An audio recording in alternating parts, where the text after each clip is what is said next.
first because you always use that active red line defending. I think it's like.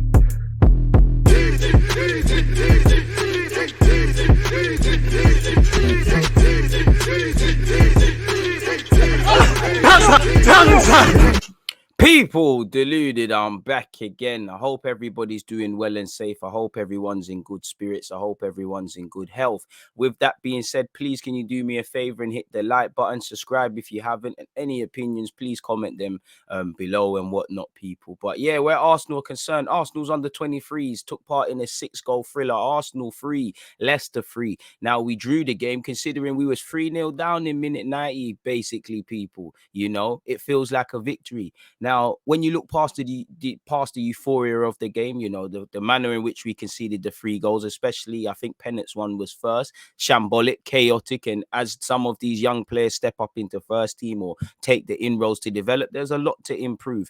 But sometimes football is just a mad game. It's just a crazy game, and it was that. For us, we should never have been in a position to be 3-0 down. Obviously, where Leicester are concerned, if you are winning 3-0, you need to see it through to the end, people. You know, obviously, if that's where there's bread on the line, what I mean by that is, fair enough, it's a 23's game, and outside the disappointment, nothing's going to happen. Obviously, if that's at first team level in some league, that can make the difference between staying in the league, promotion or not getting promotion, 3 points or not 3. Them things there can cost people their jobs, really. So this is where football is starting to get real for both sets of teams. There's stuff that their coaching staff needs to keep teaching to them, which they probably are. But yeah, man, if I look at my notes, like I said, the pennant goal puts Leicester up front and puts Leicester in front. Sorry, shambolic defending from the transition to how we've been hit is shambolic. Every aspect is shambolic. It has no place in Hackney Marshes, let alone London Coley. Shambolic. Obviously, they go 2-0 in front. As I said, it's a good finish. It's in the semicircle, but it feels like another self-inflicted one because fundamentally, once again, we're not good enough on the transition and we're not clearing our lines properly. We're not clearing our lines and we're not getting further up the field. So they deserve that. You know, when they made it 3-0 with Ben Nelson, again, people, it just felt like it weren't going to be our day because Leicester kept the ball. Again, it's shambolic defending and again, not clearing our lines and defending properly. We've dealt with the initial corner. They've kept the move alive and eventually it's converted by Ben Nelson. So, yeah, we found ourselves in a tough spot in it. Second half, 3 goals down, you know, the clock is running out. I did see desire. I did see fight. I did see intent even at 3-0 down. I can't sit here and say I saw us getting anything out the game beyond maybe messing up the clean sheet. I definitely didn't see a comeback, but the boys did, innit? It's a good reaction. Obviously, Akinola gets what appears at first to be a consolation goal. Then, obviously, Omari Hutchinson bags. It's a good move assisted by Balogun. Balogun and Omari Hutchinson in particular seem like it felt like they were, what's that movie Taken where Liam Nelson says I'm gonna find you and whatnot. It felt like them two understood the assignment and they took it very personally because them two in particular had a very big spring in their step. For Balogun, again, shouldn't be playing at this level. You know, be interesting to see what's happening in January. You've got Aubameyang going to AFCON. You hope Lacazette doesn't get injured. Eddie should probably be moved on due to his contract. So from a selfish point of view, Balogun, regardless of what Arsenal's doing at first team level, he probably needs to force the ball out and go and play football and go on alone and things like that. Obviously, if there's chopping and changing, he might get first team football. But for me, again, I don't think he should be playing at this level. He's had the first half of the season to try break into the first team. It isn't going to happen. I hope it does.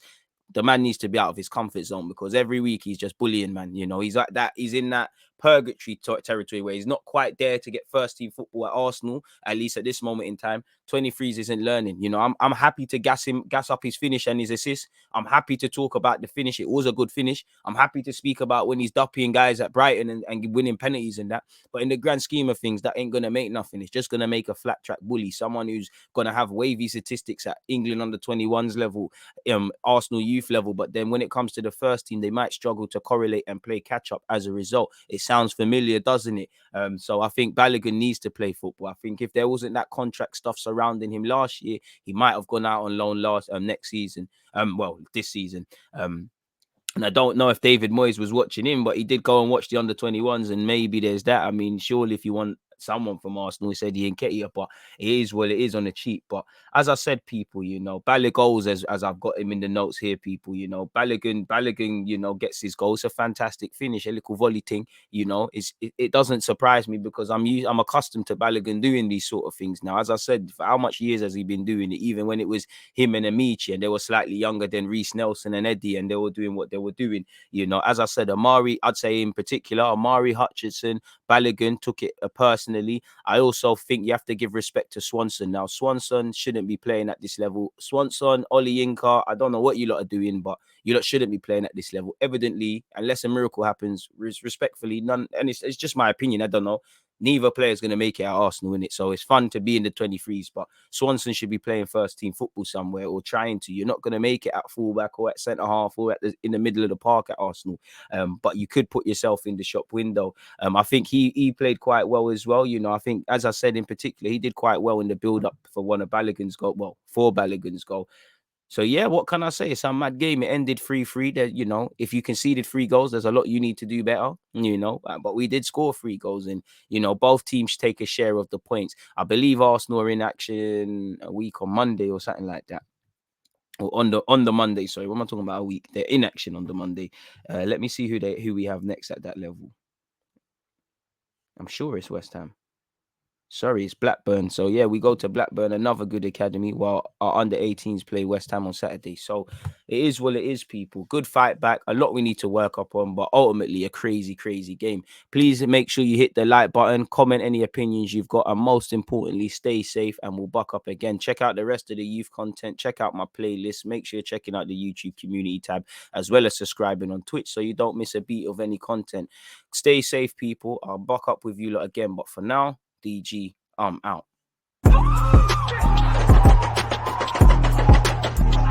There's always just that active red flag. Defenders have been given, like,